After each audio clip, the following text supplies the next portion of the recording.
Astaghfirullah. Bismillahirrahmanirrahim. Assalamualaikum warahmatullahi wabarakatuh. Alhamdulillah wassalatu wassalamu ala rasulillah wa ala alihi wa sahbihi wa mawalah wa la hawla wa la quwata illa billahi wa ba'd. Alhamdulillah, di siang hari ini kita masih bisa duduk di taman-taman surga majelis ilmu. Salawat dan salam kita hadiahkan kepada Rasul kita Nabi besar Muhammad sallallahu alaihi wa ala alihi wasallam. Kita masuk pada bab ke-32, bab tentang takut hanya kepada Allah subhanahu wa ta'ala. Ma'asyiral muslimat yang dimuliakan Allah subhanahu wa ta'ala, terkadang dalam kehidupan kita ini ada hal-hal yang banyak kita takuti. Ada orang yang takut tidak bisa makan, ada orang yang takut akan masa depan dia dan anak-anaknya, ada orang yang takut tidak dapat pekerjaan, ada yang takut apabila dikeluarkan dari pekerjaan,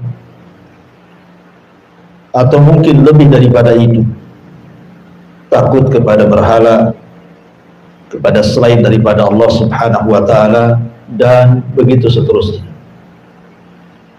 Jadi bab ini akan mengarahkan kepada kita tentang menempatkan rasa takut hanya kepada Allah subhanahu wa ta'ala. Allah subhanahu wa ta'ala berfirman tepat pada surah Al-Imran ayat 175. Innama dzalikumus syaitanu yukhawwifu awliya'ah fala takhafuhum wa khafuni in kuntum mu'minin. Sesungguhnya mereka tidak lain hanyalah setan-setan yang menakut-nakuti kalian dengan kawan-kawannya. Oleh karena itulah maka janganlah kalian takut kepada mereka, tapi takutlah kepada Aku, kata Allah, jika kalian benar-benar orang yang beriman kepada Allah subhanahu wa ta'ala. Ayat ini sebenarnya didahului dengan ayat sebelumnya, di mana pada surah Al-Imran ayat 173 sebelumnya Allah mengatakan, alladzina qala lahumun nas innan nasa qad jama'u lakum fahsyawhum fazadahum imanan wa qalu hasbunallah wa ni'mal wakil fanqalabu bi ni'matin minallahi wa fadlin lam yamsashum su' wattaba'u ridwanallah wallahu dzu fadlin 'adzim. Yaitu orang-orang yang mentaati Allah dan Rasulnya, yang ketika ada orang-orang yang mengatakan kepada mereka orang-orang kafir telah mengumpulkan pasukan, menambah pasukan mereka untuk menyerang kalian, karena itulah takutlah kepada mereka. Ternyata ucapan itu menambah kuat iman orang-orang yang beriman dan mengatakan, cukuplah Allah menjadi penolong bagi kami, dan dialah sebaik-baik penolong. Maka mereka kembali dengan nikmat dan karunia yang besar dari Allah. Mereka tidak ditimpa satu bencana pun, dan mereka mengikuti keridhaan Allah, dan Allah mempunyai karunia yang sangat besar. Sedikit tentang kenapa Allah subhanahu wa ta'ala berfirman dalam surah Al-Imran ayat 175 ini. Jadi sebab turunnya begini, Bu. ketika kaum muslimin mengalami kekalahan dalam perang Badar, ke dalam perang Uhud, memang betul-betul perang Uhud itu perang di mana kaum muslimin itu betul-betul kalah. Bahkan Nabi SAW diisukan meninggal karena ketika itu ada seorang sahabat yang mirip dengan Rasul, namanya Mus'ab ibn Umair, gugur di perang Uhud ini. Jadi sangkanya itu Nabi, sehingga tersebarlah isu kematian Rasulullah SAW di perang Uhud, padahal itu adalah kedustaan. Tetapi dengan tersebarnya isu kematian Rasul, itu menciutkan sebagian hati para sahabat sehingga mereka mundur dan berakhir dengan mengalami kekalahan. Tetapi walaupun demikian, Allah Subhanahu wa taala menyelamatkan nabinya dan tidak benar berita kematian. Dan begitulah Allah Subhanahu wa taala jadikan kehidupan ini terkadang kalah, terkadang menang. Wa tilkal ayyam nudawiluha bainan nas. Terkadang hari-hari itu diputarkan oleh Allah Subhanahu wa taala. Ketika kemudian kaum muslimin sudah kembali ke Madinah, tiba-tiba kemudian Abi Sufyan ketika itu bicara kepada Abdul Qais, dan Abdul Qais ini seorang pedagang yang selalu berangkat dari Mekah ke Madinah. Jadi Abi Sufyan mengatakan, dan Abi Sufyan itu tokohnya orang Quraisy ketika itu belum masuk Islam, dan dia yang memimpin perang Uhud. Kata Abi Sufyan, "Ndak kemana kau Abdul Qais?" Kata Abdul Qais mengatakan, "Kami dan beberapa teman kami akan pergi ke kota Madinah." Kemudian kata Abi Sufyan, "Maukah engkau menyampaikan berita dariku kepada Muhammad? Mau enggak? Nanti ku berikan engkau imbalan." Akhirnya kemudian Abdul Qais dan kawan-kawannya sepakat mau. Akhirnya berangkatlah 3 orang ini dari Mekah menuju kota Madinah. Lah kemudian ketika Nabi SAW sampai di sebuah tempat namanya Hamra al-Asad, itu kepulangan dari Uhud, tiba-tiba kemudian utusan Abi Sufyan, Abdul Qais dan kawan-kawan ini menemui Rasul sebelum masuk Madinah, ketemu di Hamra al-Asad. Kemudian menceritakan pesan dari Abi Sufyan bahwa dia dan orang-orang musyrik Quraisy akan datang menyerbu dengan lebih banyak lagi pasukan dibandingkan di perang Uhud, bahkan akan menghabisi Rasul dan seluruh para pengikutnya. Maka Nabi SAW kemudian mencontohkan di hadapan para sahabat bahwa ancaman seperti itu tidak perlu gentar, tidak perlu takut, karena kemenangan itu bukan karena banyak jumlah atau kekuatan, tapi kemenangan itu datang dari Allah. Sehingga Rasul mengatakan, hasbunallah wa ni'mal wakil. Cukuplah Allah sebagai pelindung kita, dan dia adalah sebaik-baik pelindung. Maka para sahabat ketika Rasul mengucapkan kalimat itu semakin teguh keimanannya. Tapi rupanya apa yang dijanjikan Abi Sufyan bahwa mereka akan mempasukan besar tidak menjadi kenyataan, hanya gertak saja. Bahkan pasukan yang dibawa tidak banyak, bahkan mereka yang kemudian lari tunggang langgang kembali ke Mekah. Dari sini Allah Subhanahu wa taala katakan, sesungguhnya mereka itu tidak lain hanyalah setan-setan yang menakut-nakuti kalian dengan kawan-kawannya dari orang-orang musyrik Quraisy. Oleh karena itulah jangan kalian takut kepada mereka, tetapi takutlah kepadaku jika kalian benar-benar orang yang beriman. Jadi di sini orang-orang kafir Quraisy hendak menakut-nakuti Nabi dan para sahabatnya dengan pasukan yang banyak, persenjataan yang kuat, dan perlengkapan perang yang cukup, dan bisa mengalahkan Nabi dan para sahabatnya.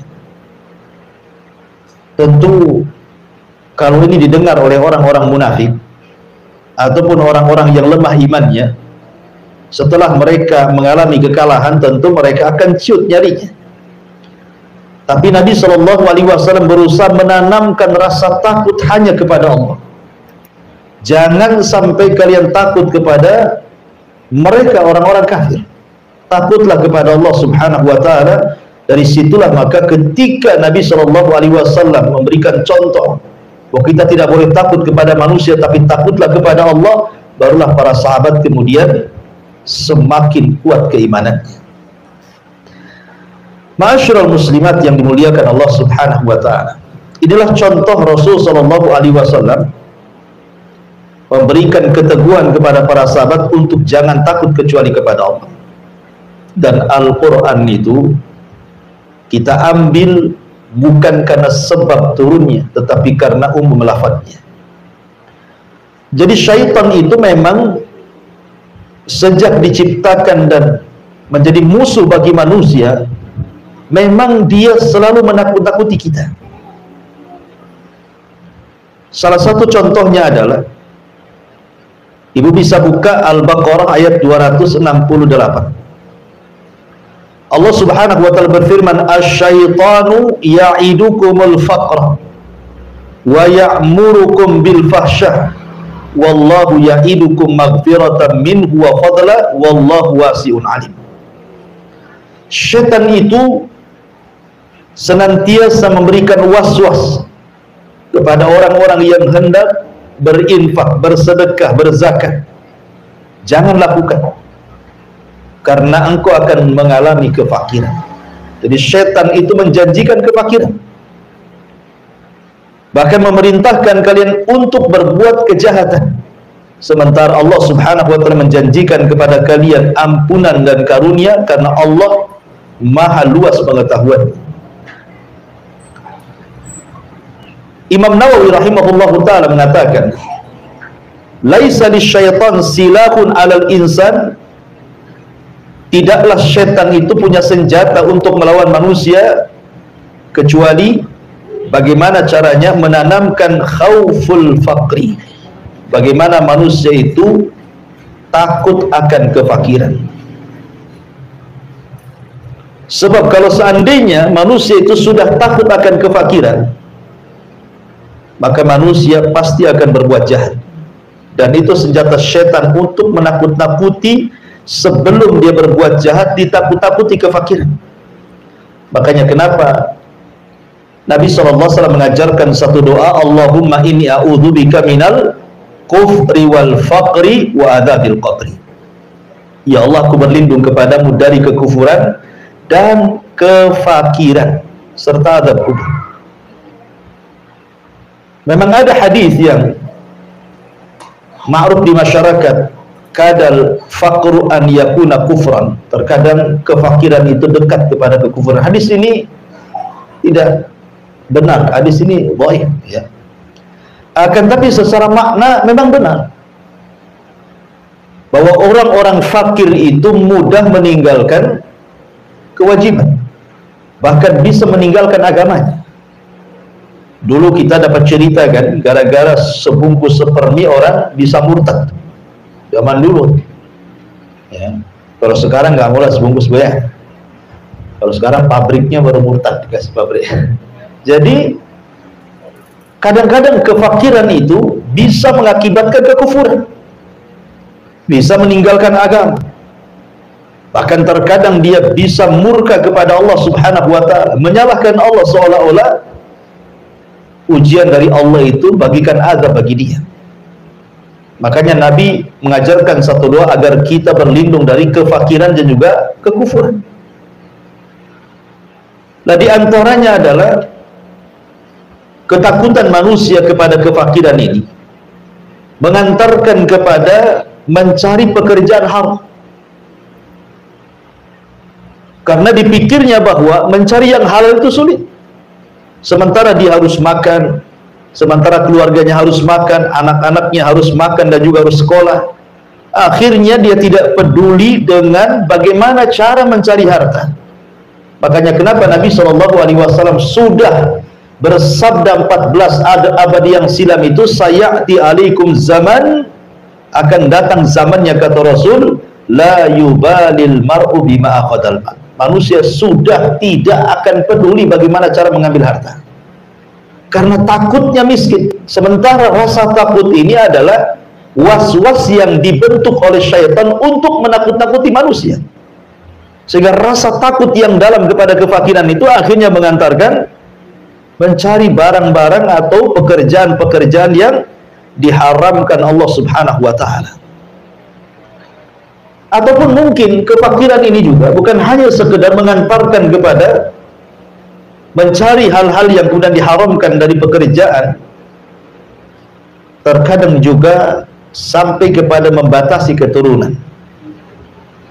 Ingat, Nabi SAW mengatakan, tazawwajul walud wal wadud fa inni mukathirun bikumul umam yaumal qiyamah. Kata Rasul, nikahilah wanita yang tukang beranak dan juga penyayang kepada suami. Kemudian Rasul mengatakan, karena saya akan berbangga dengan banyaknya umat pada hari kiamat. Tapi ada sebagian orang yang kemudian berpikir, kalau banyak anak ini, gimana cara ngasih makan? Gimana nyekolahkannya? Takut dia. Takut masa depannya. Pada Allah Subhanahu wa ta'ala mengatakan, nahnu narzukukum wa iyyahum, kami loh yang kasih rezeki kalian dan juga anak-anak kalian. Kenapa mesti pusing? Lah terkadang kemudian perasaan takut kepada selain Allah yang dihembuskan oleh syaitan, salah satunya kepada kefakiran, itu mengantarkan orang akhirnya membatasi keturunan, padahal tujuan pernikahan itu adalah memperbanyak keturunan. Ya. Kemudian juga yang ketiga, terkadang juga banyak akhirnya kemudian anak-anak muda terhalang dari menikah. Alasannya belum ada pekerjaan, alasannya belum mapan, alasannya nanti saya kasih makan apa istri saya gitu ya.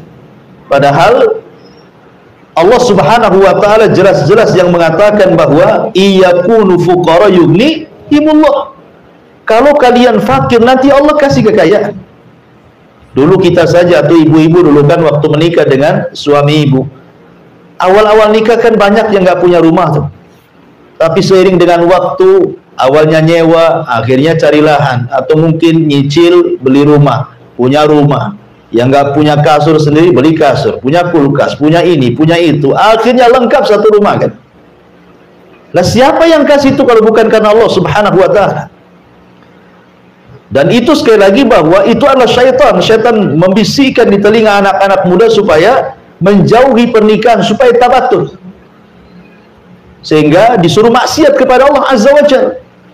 Karena kalau dia tidak menikah, dia tidak bisa melampiaskan nafsunya kepada yang dihalalkan, akhirnya melakukan hal-hal yang diharamkan Allah Azza wa Jalla.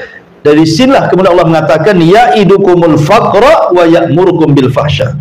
Setan menjanjikan kefakiran, habis itu memerintahkan untuk berbuat kerusakan.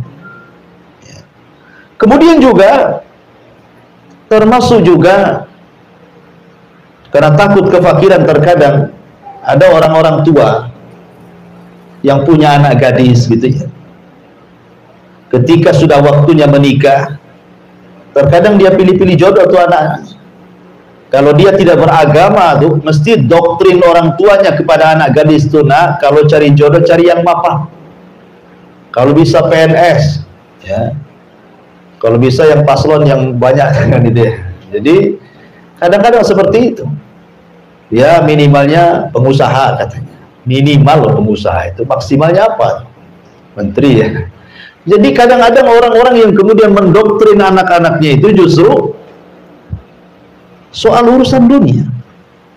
Padahal kita tahu bahwa kenikmatan berumah tangga itu bukan disebabkan karena kekayaan. Bukankah Rasul yang mengatakan ketika memilih kriteria itu, kata Rasul, fadfar bidzatid din taribat yadak. Ambil yang baik agamanya. Ambil yang baik agamanya, karena anak gadis kita itu akan melahirkan cucu kita. Cucu kita akan melahirkan cicit kita, dan itu aset bagi kita setelah kematian kita. Mereka yang mendoakan kita. Kalau orang-orang yang kaya belum tentu sayang dengan orang tuanya, jangankan lagi meninggal setelah kematian kita, masih hidup ketika sudah tua saja boro-boro gitu ya. Kenapa? Karena yang menggerakkan anak sayang kepada orang tua itu agama, bahwa ketika dia birrul walidain itu sebuah pahala. Makanya gara-gara kemudian was-was syaitan, akhirnya banyak kemudian orang-orang yang justru menjodohkan anak-anaknya dengan dilihat barometer kekayaan bukan dari agama. Atau terkadang juga karena takut fakir, banyak kemudian wanita-wanita yang kemudian mengambil tempat pekerjaan laki-laki. Dulu kita belum pernah lihat ada pom bensin itu yang layan perempuan kan Bu, pom bensin yang laki-laki. Nah, sekarang yang di pom bensin itu banyak perempuan gitu, laki-lakinya terusir sedikit Bu. Yang saya khawatirkan nanti tukang bangunan pula perempuan semua, ya kan, repot itu nanti. Pemborongnya perempuan, tukangnya perempuan, helpernya perempuan. Nah laki-laki kerja apa? Suruh mancing, gitu kan. Jadi itu akibat apa? Karena takut fakir. Kemudian gaya hedonis dipertontonkan dengan sinetron-sinetron yang isinya di rumah-rumah megah, gedong, belum lagi artis kalau ngupload video itu, wah semua kekayaannya, mobilnya, istananya, semuanya. Akhirnya orang-orang miskin menghayal kapan kayak dia gitu. Sehingga kurang bersyukur. Padahal Nabi SAW mengatakan, "Umduru ila man huwa asfala minkum wa la tangduru ila man huwa fawqakum." Lihat ke bawah kalau urusan dunia, jangan lihat ke atas, pegel. Ya. Karena kalau banyak lihat ke atas itu syukurnya sedikit jadi. Kemudian, dan itu akibatnya akhirnya banyak perempuan-perempuan yang kemudian tidak punya aturan cara mencari pekerjaan, karena berpikir kehidupan dia macam mana, masa depan dia macam mana. Orang tua saya sudah miskin, saya masih miskin lagi. Padahal belum tentu. Betapa banyak orang-orang susah kemudian dipinang orang kaya, jadi kaya ya dia. Itu siapa yang berkehendak? Allah Subhanahu wa Ta'ala. Dan belum tentu orang kaya juga senang hidupnya. Hanya zahirnya saja dia senang. Ya, karena bagaimanapun kesenangan itu datang dari hati, dan itu pemberian dari Allah Subhanahu wa Ta'ala. Kemudian juga akibat kemudian bagaimana syaitan merongrong manusia untuk menakut-nakuti, dicintakan dengan harta dan ditakutkan dengan kematian. Bagaimana orang itu dicintakan dengan harta kemudian ditakutkan dengan kematian, akhirnya dia pun melanggar syariat dan mengikuti perintah syaitan. Ya.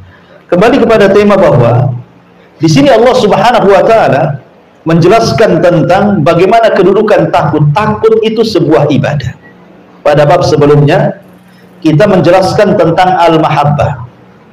Maka bab sekarang menceritakan tentang al-khauf. Kenapa di sini mu'alif rahimahullah ta'ala ingin menjelaskan tentang rukun-rukun ibadah hati. Jadi rukun ibadah hati itu ada 3 Ibu ya. Pertama al-mahabbah, perasaan cinta. Yang kedua al-khauf, perasaan takut. Yang ketiga ar-raja, perasaan mengharap. Ibadah itu harus didasari dengan cinta, jangan terpaksa. Ibadah itu harus didasari dengan takut supaya terangsang terus untuk melakukan ibadah. Ibadah itu harus didasari dengan harapan. Dengan adanya harapan berarti makin kita ini semangat untuk beribadah, karena di balik ibadah ada sorga, ada kenikmatan, dan begitu seterusnya. Itu disebut arkan, rukun-rukun ibadah hati. Dan rukun-rukun ibadah hati lebih mulia dibandingkan ibadah zahir. Ibadah hati itu jauh lebih mulia dibandingkan ibadah yang nampak. Gerakan-gerakan, bacaan-bacaan itu. Kenapa? Karena yang merangsang gerakan ibadah, gerakan dan ibadah bacaan itu adalah hati. Salat itu kan gerakan. Tetapi yang paling penting itu khusyuknya. Khusyuk itu dalam hati. Karena percuma kalau hanya gerakan saja. Betapa banyak Allah menolak gerakan-gerakan salat yang tidak khusyuk, tidak tumakninah, asal bergerak saja. Karena inti ibadah itu dalam hati. Kalau hatinya baik, semua gerakannya baik. Kalau hatinya tidak baik, maka gerakannya pun tidak baik. Itu yang disabdakan Nabi SAW. Sedikit bicara takutnya. Takut itu ada 4 macam. Takut itu ada 4 macam. Yang pertama, takut kepada Allah yang sudah saya jelaskan. Tidak boleh takut kecuali kepada Allah. Tidak boleh takut kecuali kepada Allah. Dan ini takut ibadah, namanya takut tauhid, berpahala. Waliman khafa maqama rabbih jannatan. Bagi orang yang takut kepada Rabbnya, maka dia dapat 2 surga. Yang kedua namanya al-khaufu atau khaufus sir. Rasa takut yang terselubung dalam hati. Seperti takut kepada berhala, takut kepada sesembahan. Ya, itu syirik besar, tak boleh. Tak boleh takut kepada sesembahan. Seperti takutnya orang-orang musyrik di zaman Nabi SAW. Kalau mereka sampai meninggalkan sembahan mereka, maka akan ditimpa azab. Ya, sehingga lihat para nabi ketika menghadapi kaumnya, seperti contohnya umpamanya Nabi Allah Hud alaihi salatu wassalam. Dia mengatakan kepada kaumnya, fakiduni jami'an summa la yundhur. Silahkan kalian bersepakat dengan berhala kalian, buat makar untukku, aku tunggu, jangan lama-lama, sekarang juga. Artinya Hud menanamkan bahwa kita tidak boleh takut kepada berhala-berhala. Takut itu hanya kepada Allah Azza wa Jalla. Ya. Tidak boleh orang takut seperti itu. Seperti takut, ya, seperti yang saya tokan tadi, banyak orang-orang yang kemudian menghambakan dinar, menghambakan dirham, menghambakan rupiah, dolar, dan juga ringgit karena takut. Takutnya itu takut tidak makan, takut tidak terlaksana keinginan dia, cita-cita dia, sehingga dia hambakan duit itu. Hari-hari dari pagi sampai pagi dia cari duit. Dia lupa sholat, lupa zakat, lupa segala-galanya. Dia menghambakan uang. Oh, sekarang kan berhalanya uang. Handphone berhalanya sekarang, ya, bukan batu lagi. Kadang-kadang sibuk main handphone, padahal sudah datang waktu duhur, tidak peduli dengan duhur tuh. Dengan asar tidak peduli, dengan maghrib, pokoknya nongkrongnya di handphone. Jadi berhala tuh handphonenya jadinya kan. Ini kalau kemudian dia lebih takut kepada selain Allah Azza wa Jalla dibandingkan takut kepada Allah, oh hati-hati. Ya, ini takut sir, ini syirik, kesyirikan, tidak boleh. Jadi masyarakat muslimat yang dimuliakan Allah Azza wa Jalla, ataupun datang ke kuburan-kuburan orang soleh, kuburan orang-orang soleh itu, dia takutnya kepada kuburan itu melebihi takut dia kepada Allah. Itu juga bisa mengantarkan kepada kesyirikan kepada Allah Azza wa Jalla. Kemudian yang ketiga, takut tapi tidak sampai syirik. Cuman rasa takut ini mengantarkan akhirnya meninggalkan yang wajib atau melaksanakan yang haram. Contoh, ibu diancam sama suami, ya, oh jangan sholat, nah itu ya. Akhirnya ibu takut, betul-betul tak sholat. Kenapa tak sholat? Takut sama suami. Kalau saya sholat, saya dipecat katanya kan, saya ditalak, saya takutlah katanya. Atau dalam sebuah perusahaan, aturan perusahaan tidak boleh ada sholat. Akhirnya kemudian orang tidak mau keluar dari perusahaan itu. Jadi ketika ditanya, kenapa kau tidak keluar dari perusahaan itu? Ya, bukankah di perusahaan itu ketat tidak boleh sholat? Takut saya kalau keluar nggak ada kerjaan lagi, ya nggak apa-apalah kan itu ya. Akhirnya rasa takutnya meninggalkan yang wajib dan mengerjakan yang haram. Nah, ini takut haram, tidak sampai syirik, ya, takut haram. Dan yang terakhir tentu disebut dengan takut tabiat. Ya wajar ibu takut diancam orang, ya ada preman ngancam kita takut, itu tabiat. Ya, takut sama buaya, apalagi buaya darat gitu kan. Jadi kalau memang takut seperti itu tabiat, tidak ada masalah. Tapi yang jelas bahwa dari semua takut itu yang paling utama takutlah kepada Allah Subhanahu wa ta'ala. Kemudian dalil yang kedua, Allah Subhanahu wa ta'ala berfirman, innama ya'muru masajidallah man amana billahi wal yawmil akhir wa aqama as-salata wa ata az-zakata wa lam yahsha illallah fa asa ulaika an yakunu minal muhtadin. Orang-orang yang memakmurkan masjid-masjid Allah hanyalah orang-orang yang beriman kepada Allah dan hari akhir, serta mendirikan salat, menunaikan zakat, dan tidak takut kepada siapapun selain kepada Allah. Mereka adalah orang-orang yang diharapkan termasuk golongan orang-orang yang mendapatkan petunjuk. Dalam ayat yang kedua At-Taubah 18 ini, Allah Subhanahu wa taala ingin menjelaskan kepada kita bahwa orang-orang yang memakmurkan masjid itu ada dua macam. Ada memakmurkan secara fisik, memakmurkan masjid secara fisik, seperti membangun masjid, ikut mewakafkan material-material masjid, entah besinya, entah semennya, entah kerikilnya, entah pasirnya, entah gentengnya, spandeknya, atau apalah yang berkaitan dengan pembangunan. Dan ini besar pahalanya. Sebagaimana Nabi SAW mengatakan, man bana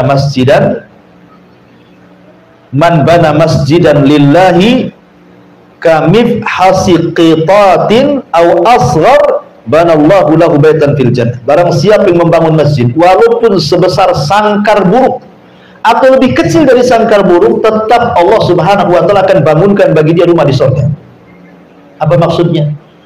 Imam Syaukani rahimahullah mengatakan maksudnya, kan tidak mungkin kita pahami secara zahir hadis ini, Bu. Masa barang siapa yang membangun masjid walaupun sebesar sangkar burung, orang aja nggak masuk, ya burung aja yang masuk di situ kan? Ya, kan tidak mungkin orang bangun masjid segede sangkar burung. Seberapalah sangkar burung itu?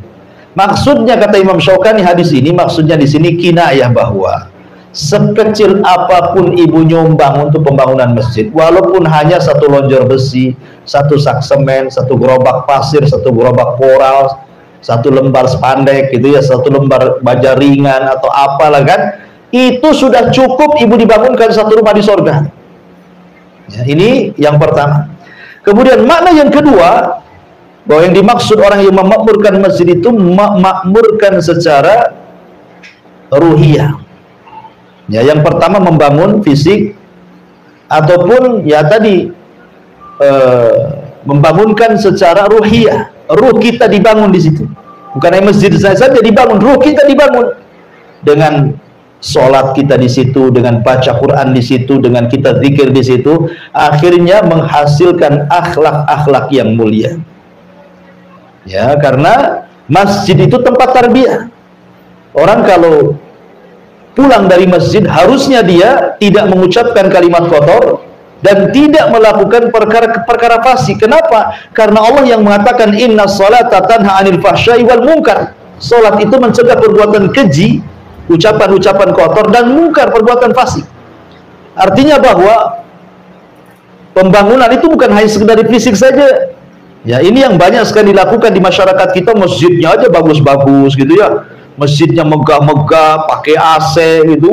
Luar biasa sekarang masjid di zaman sekarang. Tapi membangun orang-orangnya itu yang kurang, sehingga banyak masjid bagus kosong dari jamaah. Tahu-tahu yang azan dia, yang imam dia, yang makmum dia gitu. Dia aja gitu, dia saja. Nah, yang lain kemana? Padahal sebenarnya yang paling utama itu membangun ruh dibandingkan fisik. Membangun ruh dibandingkan fisik lebih utama.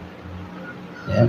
Tapi juga bagaimanapun dua-duanya juga utama. Makanya Allah Subhanahu wa taala mengatakan orang-orang yang memakmurkan masjid-masjid Allah itu ya orang-orang yang beriman kepada Allah dan hari akhir, melaksanakan salat, menunaikan zakat, dan yang paling penting syahidnya di sini walam yahsya illallah, walam yahsya illallah, dan dia tidak takut kecuali kepada Allah Azza wa Jalla. Kalimat yahsya itu beda dengan al-khauf. Kalau pada ayat yang pertama Ali Imran ayat 175, Allah membahasakan takut itu dengan kalimat al-khauf.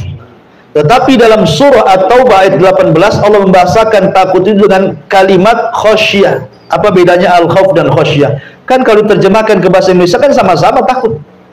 Kata ulama mengatakan khasyah lebih tinggi dibandingkan al-khauf. Karena khasyah itu diiringi dengan pengetahuan, dengan ilmu, dan dengan ta'zim, mengagungkan Allah Azza wa Jalla. Di mana orang-orang itu kalau sudah sampai level khasyah, betul-betul dia takut karena diiringi dengan pengetahuan.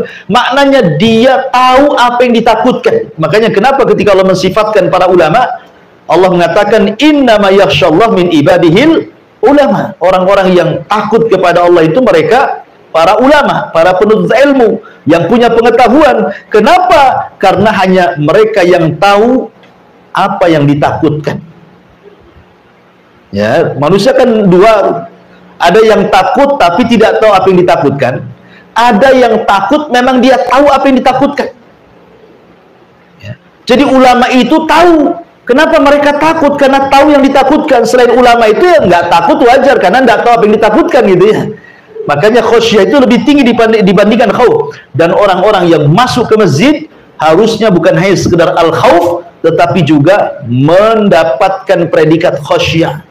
Jadi ketika masuk masjid itu dia tahu apa yang ditakutkan dalam masjid itu.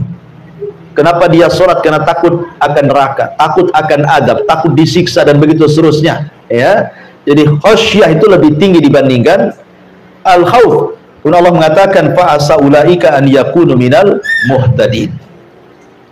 Kemudian di dalam ayat yang lain Allah mengatakan, disebutkan dalam surah Al-Ankabut ayat 10,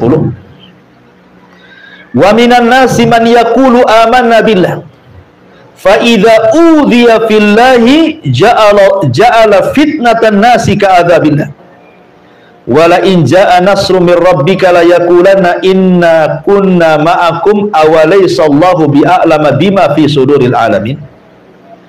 Di antara manusia ada yang berkata, kami beriman kepada Allah, maka apabila dia disakiti karena beriman kepada Allah, dia anggap siksaan manusia itu seperti siksaan Allah.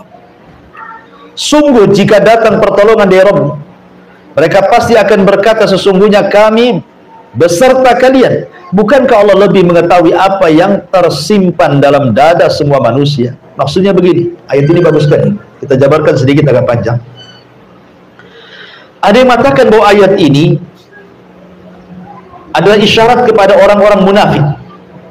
Jadi orang-orang munafik dan lemah imannya, kalau diuji oleh Allah Subhanahu wa taala di zaman Nabi Shallallahu alaihi wasallam, maka mereka mengatakan ujian itu seolah-olah adab dari Allah Azza wa Jalla, bukan sebagai pengangkat derajat dan penghapus dosa, ya kan? Berbeda dengan orang-orang yang beriman, justru mereka menjadikan ujian Allah itu sebagai keyakinan bahwa Allah sedang mengangkat derajatnya dan Allah sedang menghapus dosa-dosanya dan Allah sedang menggembleng dari kesabarannya. Karena begini Bu ya, manusia di depan ujian Allah Subhanahu wa taala itu ada 4 macam.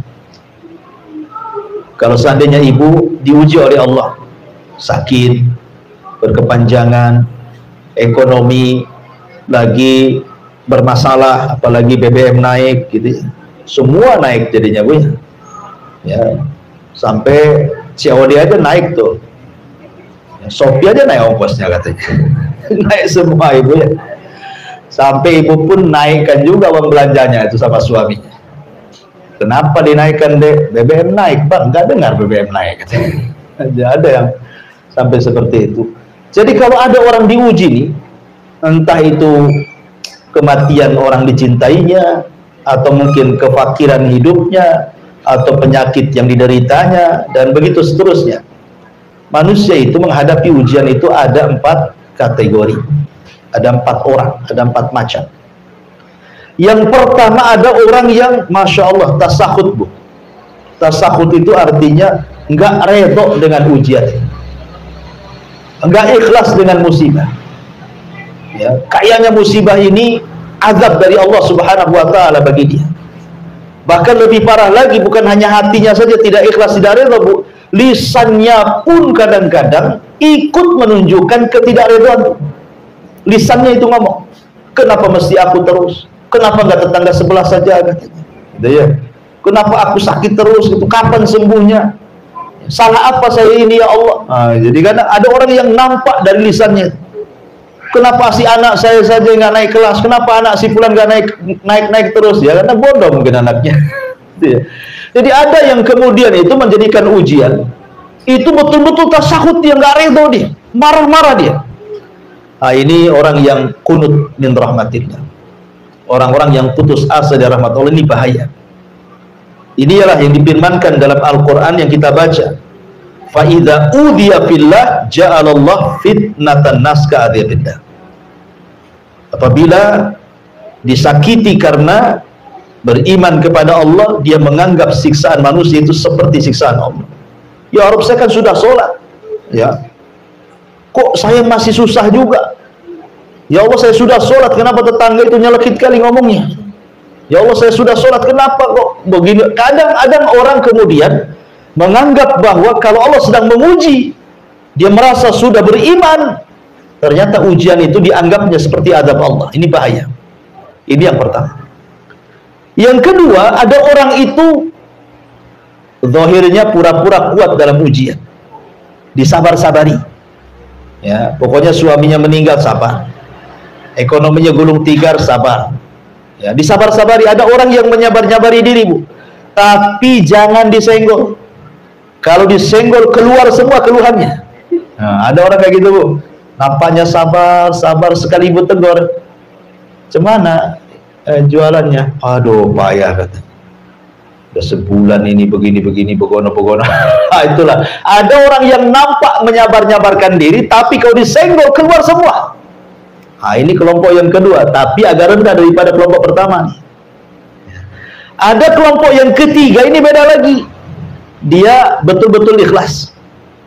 Betul-betul ikhlas, redha, betul ya. Disenggol nggak disenggol ya memang dia ikhlas, sabar betul orang ini. Memang sudah dicatat di Lauhil Mahfuz, saya ini harus dapat ujian hari ini. Memang sudah dicatat, memang orang yang saya cintai harus meninggal hari ini. Pokoknya betul-betul sabar. Ini yang luar biasa. Dan yang lebih luar biasa lagi adalah yang nomor keempat. Sudah sabar, sudah ikhlas, sudah redha, lisannya juga justru mengucapkan alhamdulillah. Setelah dia mengucapkan innalillahi wa inna ilaihi rajiun, dia mengucapkan alhamdulillah. Karena jarang sedikit atau sedikit sekali orang yang ditimpa musibah mengucapkan alhamdulillah. Saya contohkan sebuah kisah, namanya Urwah ibn Mas'ud, Urwah ibn Zubair rahimahullahu ta'ala. Jadi Urwah ini, Bu, dikasih penyakit kakinya. Salah satu kakinya harus diamputasi. Akhirnya kemudian dikatakan kepada Urwah, "Ya Urwah, engkau harus minum khamar. Kakimu akan diamputasi dan kau akan merasakan sakit." Kata Urwah, "Tidak. Aku tidak akan minum yang diharamkan Allah. Kalau engkau ingin putuskan kakiku, tunggu aku ambil wudhu, kemudian aku sholat 2 rakaat, saat sholat kau potong kakiku," katanya. Subhanallah. Jadi dia mengambil momen khusyuk itu sebagai obat bius bagi dia. Itu ulama dulu, Bu. Khusyuk itu bisa jadi obat bius, sehingga ketika dipotong, sudah terpotong, disangka belum dipotong. Lah di waktu yang sama ketika kemudian kakinya terpotong satu, artinya sudah pincang, dan punya kaki satu, ada kabar pula salah satu putra daripada Urwah ini meninggal dunia. Bayangkan, berturut-turut musibahnya. Pertama kakinya hilang, yang kedua anaknya hilang.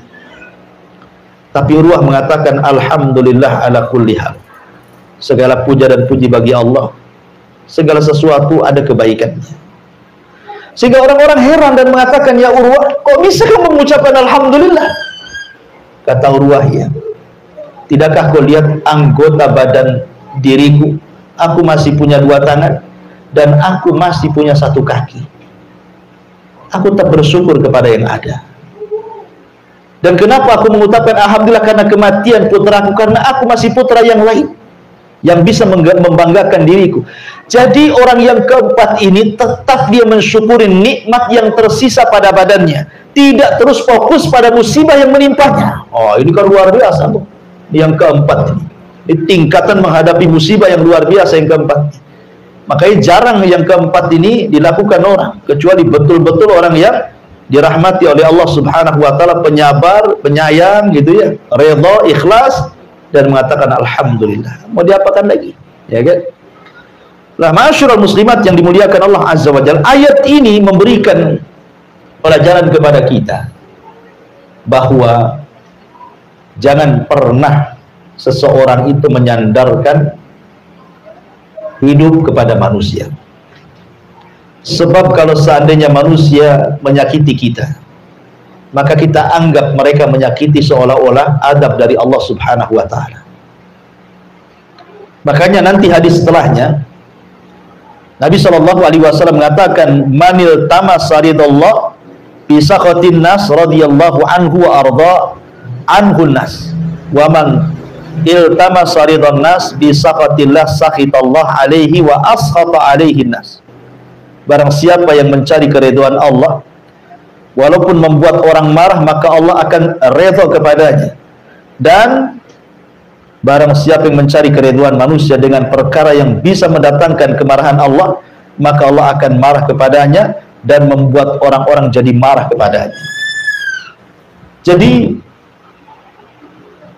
memuliakan diri sendiri, jangan pernah menyandarkan kepada orang lain. Sebab kalau seandainya orang ini kemudian terputus dari kita, itu sakitnya itu luar biasa dan dianggap ini ujian terberat bagi dia, dan ini azab yang Allah timpakan kepada dia. Saya contohkan dari sejarah, Bu ya.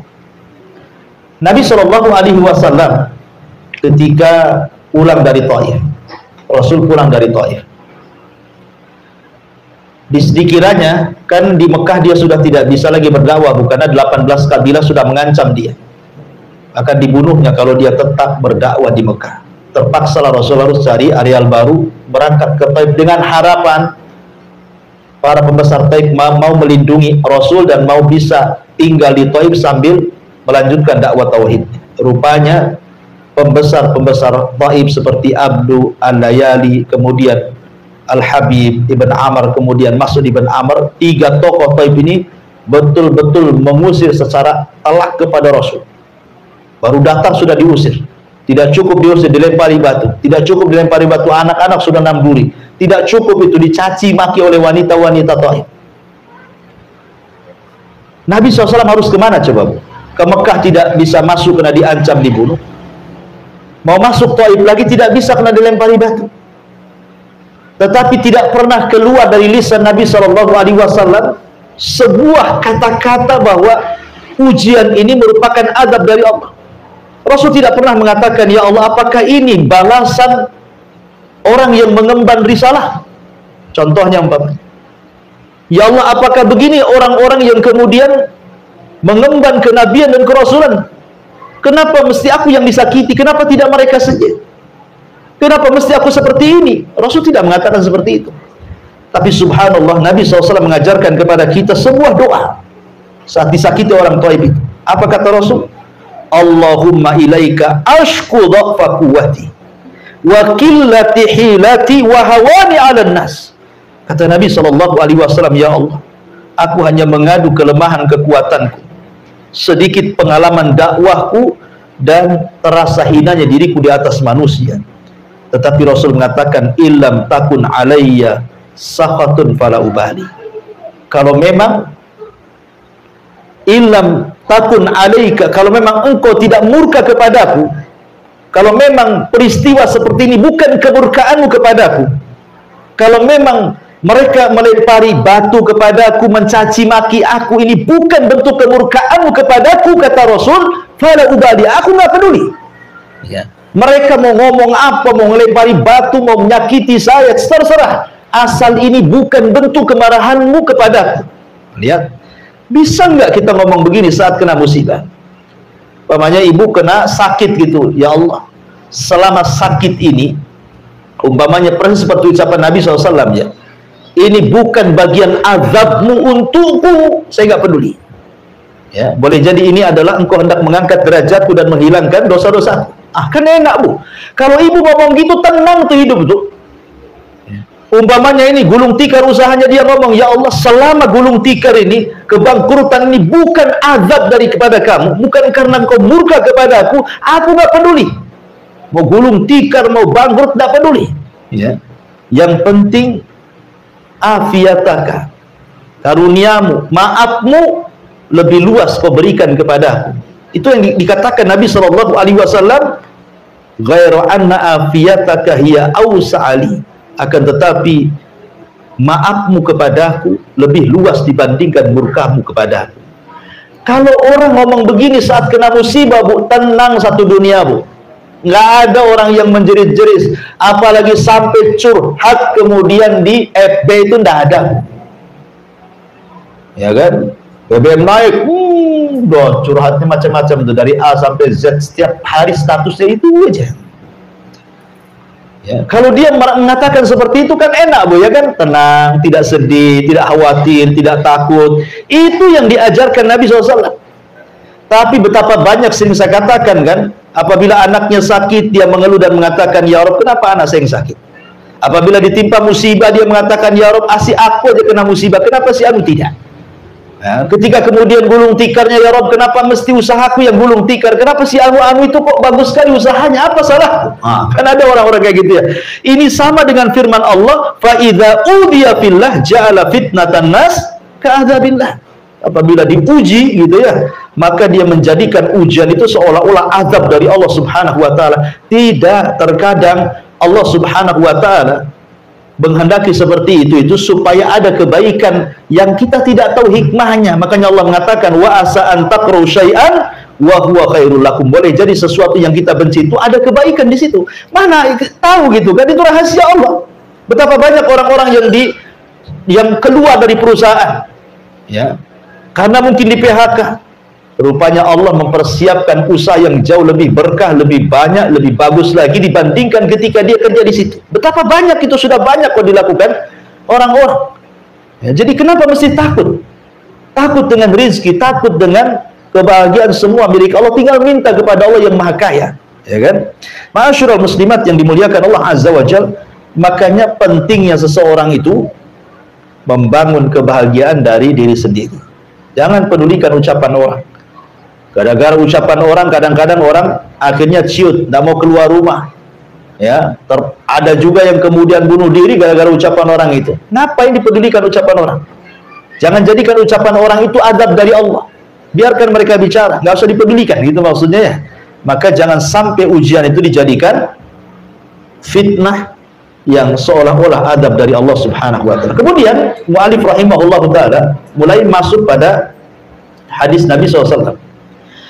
Dalam hadis yang marfu dari Abu Sa'id Al-Khudri radhiyallahu anhu, inna min dha'fil yakin an turdiyan nas bi sakhatillah wa an tahmadahum ala rizqillah wa an tadhummahum ala ma lam yu'tikallah. Inna rizqallah la yajurruhu hirsu harisin wa la yarudduhu karahiyatu karih. Hadis ini secara sanad dhaif jiddan. Hadisnya sangat lemah sekali, tidak bisa dijadikan hujah. Akan tetapi boleh jadi mungkin ini dikatakan mauquf kepada perkataan Abdullah ibn Mas'ud radhiyallahu anhu yang kurang lebih semakna dengan perkataan ini. Sesungguhnya di antara bentuk lemahnya iman adalah mencari keridhaan manusia dengan melakukan perkara yang bisa mendatangkan kemurkaan Allah. Memuji orang lantaran rizki Allah yang diberikan lewat mereka dan mencela orang lantaran rizki Allah yang tidak diberikan lewat mereka. Sesungguhnya datangnya rizki Allah tidak dapat dipercepat dengan semangat seseorang yang mengelola untuk mendapatkannya, begitu juga tidak dapat ditinggalkan oleh kebencian seseorang yang membencinya. Subhanallah, ini banyak terjadi di masyarakat ya, bahwa terkadang manusia itu ingin mencari keridhaan manusia, tetapi dengan cara yang membuat Allah murka. Ya, banyak orang yang kemudian mencari ridha manusia, tidak peduli Allah murka atau tidak murka. Itu banyak sekali di masyarakat. Ya, umpamanya orang bekerja di perusahaan, yang penting dia nggak dipecat, nggak apa-apalah, dilarang sholat pun nggak apa salah katanya. Yang penting saya bisa kerja, bisa digaji di sini. Kadang-kadang seperti itu. Atau masuk kerja dengan cara nyogok, dengan cara rasuah, gitu ya. Kecuali ngambil hak ya, dengan cara rasuah nggak peduli. Jadi jangan kemudian mencari redha orang dengan kemurkaan Allah Subhanahu wa taala, atau mungkin sebaliknya. Karena namanya manusia itu tidak semua suka dengan kita, tidak semua benci dengan kita. Makanya hati para ulama, hati orang-orang mulia itu adalah hati yang tidak berubah. Kalau ibu ini orang berakal, orang mulia, jangan pernah merubah hati gara-gara celaan, dan juga jangan pernah merubah hati gara-gara pujian. Bagi ibu, pujian dan celaan sama saja. Jangan kalau ibu dipuji, langsung ibu masuk kamar kemudian bercermin. Gitu ya.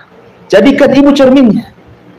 Karena hati orang-orang yang mulia itu tidak berubah. Mau dicela sama saja, mau dipuji pun sama saja. Jangan pula kalau dicela hidungnya kecil, kalau dipuji hidungnya membengkak begitu, Bu ya. Bukan begitu, ya. Supaya kita ini tidak ciut kalau ada orang yang tidak suka dengan kita. Karena orang berbuat baik saja, tidak semua orang suka dengan kita, apalagi berbuat jahat. Ya, maka dari sini jangan mencari redha manusia di atas kemurkaan Allah Subhanahu wa ta'ala. Karena bagaimanapun kemuliaan itu datang dari Allah. Siapa yang Allah muliakan, tidak ada makhluk yang bisa menghinakan. Siapa yang Allah hinakan, tidak ada makhluk yang bisa mengangkat derajatnya. Dan mengangkat derajat itu bukan karena harta. Kalau memang itu, kenapa pula Qarun difirmankan fakhasafna bihi wa bidarihil ardh. Kami tenggelamkan Qarun berserta seluruh harta-hartanya. Ya. Kalau memang kemuliaan itu ada pangkat dan jabatan, bagaimana pula kemudian Fir'aun ditenggelamkan? Fa'aghraqnahum. Kami tenggelamkan Fir'aun. Kalau memang kemuliaan itu datang dari kesehatan dan anak-anak yang banyak, kenapa Walid ibn Mughirah difirmankan sa'uslihi saqar, saya akan masukkan kau ke neraka saqar? Kalau memang kemuliaan itu ada pada kesombongan, kekuasaan, kenapa Namrud dibunuh oleh seekor nyamuk yang masuk ke hidungnya, bersarang di otaknya 40 tahun kemudian meninggal? Ya. Semua diadab oleh Allah. Jadi kemuliaan itu milik Allah Subhanahu wa ta'ala. Kalau ingin cari kemuliaan, minta kepada Allah. Jangan minta kepada manusia. Jangan pula minta penilaian manusia. Tidak perlu dinilai manusia. Yang penting kita dapat nilai dari Allah Subhanahu wa ta'ala. Kemudian dari hadis yang terakhir, Aisyah radhiyallahu anha menuturkan bahwa Nabi SAW bersabda, "Manil tamasa ridallah bi sakhatin nas, radhiyallahu anhu wa ardahun nas wa arda anhun nas." Barang siapa yang mencari keridhaan Allah walaupun membuat orang marah, maka Allah akan redha kepadanya dan membuat orang-orang jadi redha kepadanya. Tapi sebaliknya, waman iltamasa ridwan nas bi sakhatillah sakhitallahu alaihi wa ashata alaihin nas. Barang siapa yang mencari keridhaan manusia di tengah-tengah kemurkaan Allah, maka Allah murka kepadanya dan Allah akan buat manusia murka kepadanya. Sebenarnya perkataan Aisyah radhiyallahu anha ini adalah balasan surat kepada gubernur, kepada seorang sahabat namanya Muawiyah ibn Abi Sufyan ketika menjadi gubernur di Syam.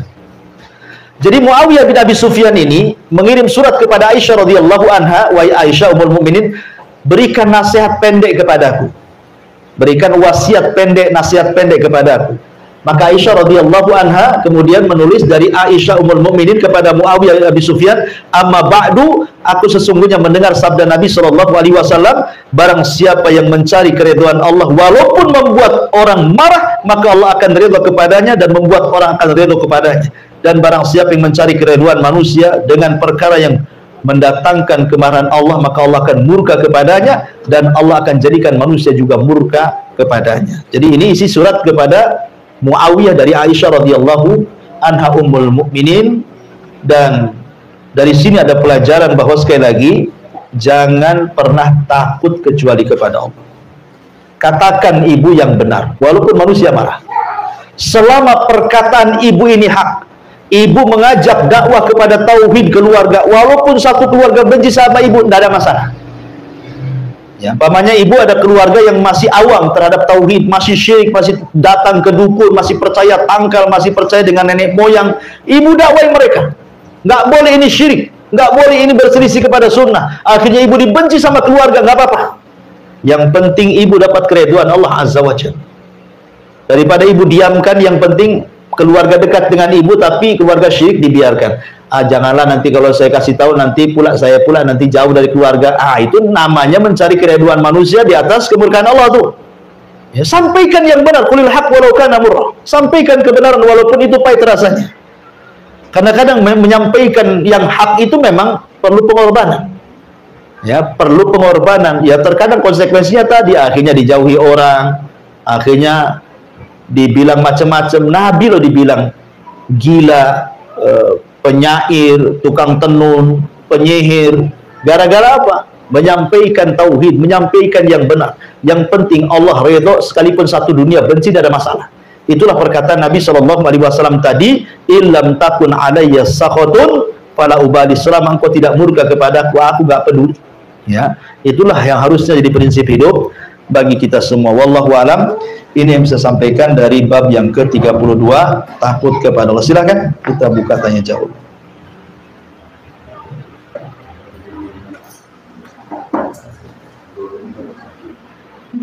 Menit lagi.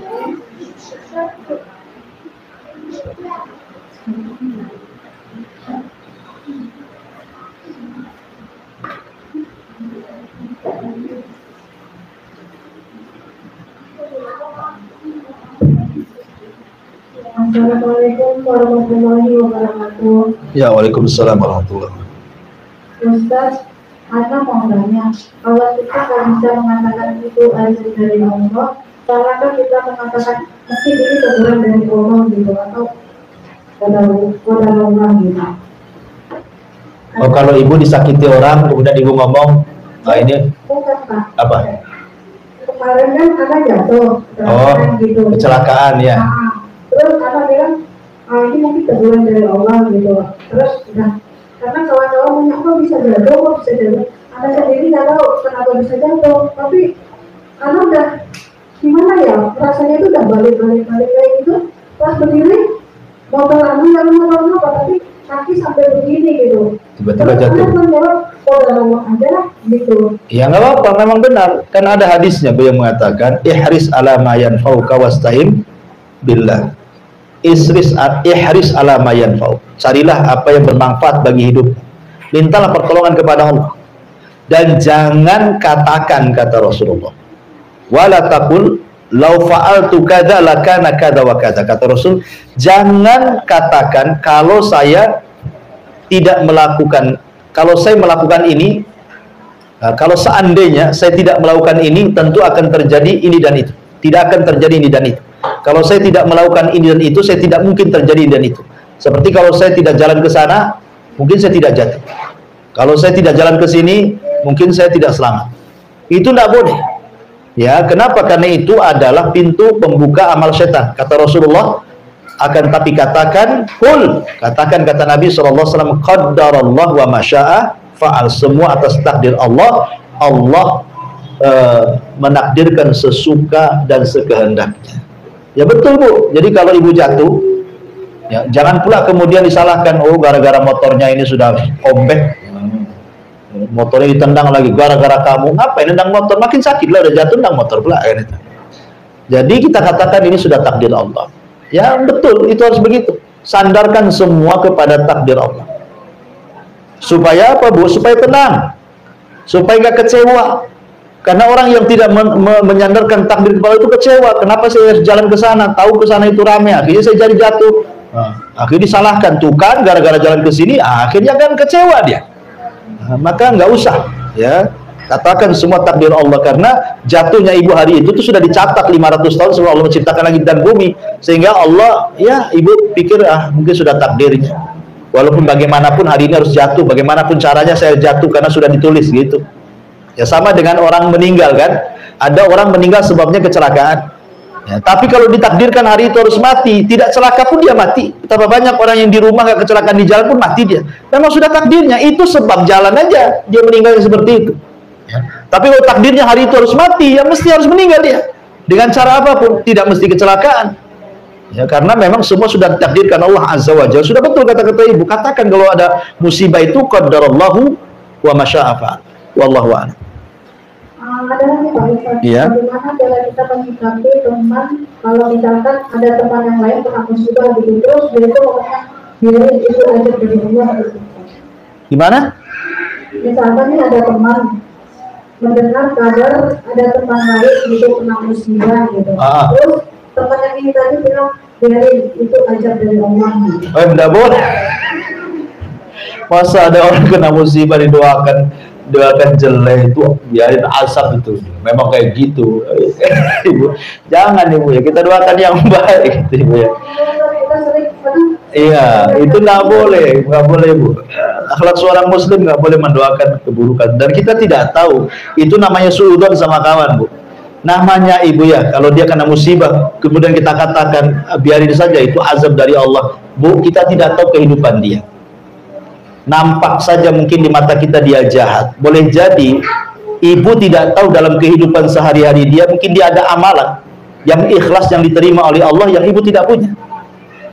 Ya, boleh jadi mungkin musibah dia itu mengangkat derajat dia dan menghilangkan dosanya. Tapi kita ngomong kepada orang itu namanya seolah-olah kita suudzon dan seolah-olah dia lebih baik dibandingkan dia. Nah, itu tidak boleh. Ya, nasihati saja kita tidak boleh bersikap seperti itu kalau kita nasihati orang. Jangan sampai umpamanya di depan kita orang yang berdosa, kita nasihati orang yang berdosa, kita anggap kita lebih suci dari dia. Nggak boleh kayak gitu. Ya, karena menasihati orang itu sama dengan nasihati diri sendiri dalam cermin. Maka sebaiknya hilangkan itu kata-kata itu nggak bagus ya. Itu bukan akhlak Islam ya. Wallahu a'lam. Wa ya. Salam ya. Iya, di sini ada pertanyaan juga dari YouTube ini apa ini? Bismillah, izin bertanya Ustaz, gimana hukumnya seseorang yang bersedekah untuk pembangunan masjid lalu diinfo saat serah terima uang disumbangkan beserta nominalnya dan foto tersebut di-share ke grup. Ya, tujuan nge-share ke grupnya apa? Kalau nyumbang kemudian tujuannya ingin dipuji orang, nah ini ria ya. Tapi kalau tujuan nge-share-nya itu ngasih contoh ya, supaya yang lain juga ikut infak ya enggak apa-apa. Cuman kan biasanya ya agak sedikit sulit lah gitu ya, karena hati itu kan dibelak-balikan sama Allah. Ya kembali ke niat lah, innamal a'malu binniyat. Wallahu a'lam. Ya Bu, karena asar sebentar lagi mungkin kita tutup pertanyaan sampai di sini.